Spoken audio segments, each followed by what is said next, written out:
ഇതിൽ ജയവിഷ്ണു ആയിക്കോട്ടെ, വിപിൻ ആയിക്കോട്ടെ, സംവിധായകൻ വിഷ്ണു ആയിക്കോട്ടെ, ചില ഷോട്ടൊക്കെ കഴിയുമ്പോൾ എന്നെയും ഷറഫുദ്ദീനെയും കല്യാണിയും ഒക്കെ വന്ന് നമ്മൾ അഭിനന്ദിക്കാറുണ്ട്. ഭയങ്കരമായിട്ട് കെട്ടിപ്പിടിച്ചൊന്നും അല്ലെങ്കിലും ചേട്ടാ നന്നായിരുന്നു, വർക്കാണ് ചേട്ടാ വർക്ക് എന്ന് പറഞ്ഞ് ഇവരെ അടുത്ത ഷോട്ടിലോട്ട് പോകും. അല്ല കൂടുതൽ ഇരുന്ന് സംസാരിച്ചുകൊണ്ടിരിക്കാനൊന്നും അവർക്ക് സമയം ഉണ്ടാവില്ല. ചേട്ടാ അതിൻ്റെ ഓരോ അഭിനയവും ചേട്ടാ എന്താ എനിക്ക് വാക്കുകൾ കിട്ടുന്നില്ല എന്ന് പറയാനൊന്നുമില്ല. അടുത്ത ഷോട്ടിനെ കുറിച്ച് ആലോചിച്ചിട്ട് ഇത്രയായിരിക്കും പറഞ്ഞത്, ചേട്ടാ അത് നന്നായിരുന്നു ചേട്ടാ, അതെ ആ ക്യാമറ അവിടെ എന്ന് പറഞ്ഞിട്ട് ഇങ്ങനെ ഒരു പാസിംഗിൽ കിട്ടുന്ന ഒരു കോംപ്ലിമെന്റ് നമ്മളെ സംബന്ധിച്ചിടത്തോളം മനസ്സ് നിറയുന്നതാണ്.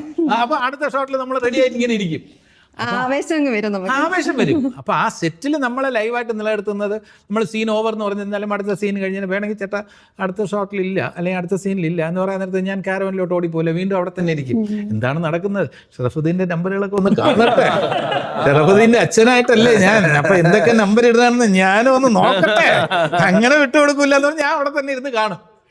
അപ്പൊ അസിസ്റ്റന്റ് ഡയറക്ടേഴ്സിന് ചേട്ടാ ഈ സീനിലില്ല, ഞാൻ കുഴപ്പമില്ല ഞാൻ കാണട്ടെ, അല്ലെങ്കിൽ അസീസിന്റെ അഭിനയം കാണട്ടെ, അപ്പം സായികുമാറിൻ്റെ അഭിനയം കാണട്ടെ. അപ്പോൾ ഇതെല്ലാം കാണുന്ന ഭയങ്കര, കല്യാണിയുടെ അഭിനയം കാണട്ടെ. ഇത് നമുക്ക് നമ്മളെ സംബന്ധിച്ചിടത്തോളം നമുക്കിതൊരു രസമാണ്. ആ ഷൂട്ടിങ്ങിൻ്റെ അറ്റ്മോസ്ഫിയറിൽ അവിടെ തന്നെ ഇരുന്ന് ഇതെങ്ങനെയാണ് സംവിധായകൻ ഷോട്ട് വയ്ക്കുന്നത്, ഇതെങ്ങനെയാണ് അതിനെ പൊലിപ്പിക്കുന്നത്, ക്യാമറാമാൻ അതൊക്കെ എന്തൊക്കെ ചെയ്യുന്നു എന്ന് കണ്ടുകൊണ്ടിരിക്കാൻ എന്നെ സംബന്ധിച്ചിടത്തോളം ഭയങ്കര രസമാണ്. എനിക്ക് ആ താല്പര്യം നശിക്കാത്തതുകൊണ്ട് തന്നെയാണ് എനിക്കിപ്പോഴും ആക്റ്റീവായിട്ട് നിൽക്കാൻ പറ്റുന്നത്.